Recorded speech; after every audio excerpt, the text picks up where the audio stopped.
Hello, I'm Jerry Hancock from Men in Balance. In the 17 years that I've been running this organization, I found an awful lot of interesting things about men and their relationships with each other and their relationships with their family and their children and even their own father.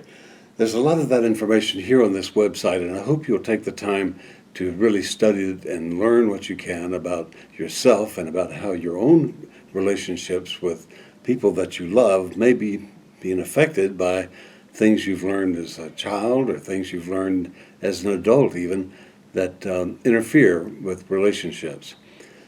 One of the things I found is that men, when you get them together, they will talk. People told me when I first started this organization that men won't talk to each other. Well, they do. They open up to each other only after they learn that other men can be trusted because they have similar problems to your own. And once you learn that, once you feel comfortable with that, then it makes it a little more easy to open up. Sometimes, though, men are reluctant to open up, especially with their wives, because they've had bad experiences with that. Why would that be? Well, in some cases, they feel a little bit outnumbered, maybe. The wife has greater communication skills, maybe, or she feels like she can express herself better. And so the guys who may be a little, have a different communication style, they don't know how to relate to that, and consequently, there develops a distance between the two members of that couple that can destroy intimacy. Well, let's talk about intimacy for a moment. What is intimacy? Intimacy, in my definition, is the faith that you can have a relationship with someone, and that if you share something of an intimate nature with them, that they won't use that against you in the future. And as you know, couples sometimes do that to each other, and as a result of that, intimacy sort of disappears. Well, if that has happened to you, or if you're concerned about that happening to you, I want you to re-examine your view of intimacy and forgiveness and have a fresh start in your marriage.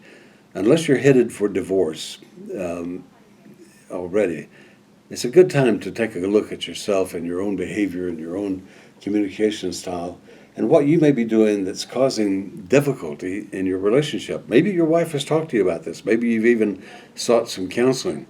Maybe you still don't understand what the issues are. There are things on this website, resources that'll help you as you work through this. There's no need for a divorce in most marriages. I'm convinced that most marriages could work out their problems if both parties approach it in a proper and reasonable and open way. And sometimes, quite frankly, it's the man who's holding back because he doesn't trust the counselor, doesn't trust the woman, or doesn't trust whatever's going on in his life, doesn't trust his own feelings because he's never been allowed to express his own feelings. Well, I hope you'll look around on this website and find that that's not the case for a lot of men. They have found that by opening up to each other and by learning how to develop their own spiritual nature, they have become more in touch with themselves, with their families, and especially with their partner. It's important that you take this time to look over those things in your life that may be getting in the way and focus on your spiritual side for a minute. I hope you enjoy this website. Look it over, find some things that can help you. We've got some books to offer. You'll find those sprinkled through the website as well. If you want one of them, just send us a note. We'll send it to you, no charge. But the important thing is that you take charge of your own development in terms of being a well-balanced man. Thanks again for visiting the website. My best wishes to you.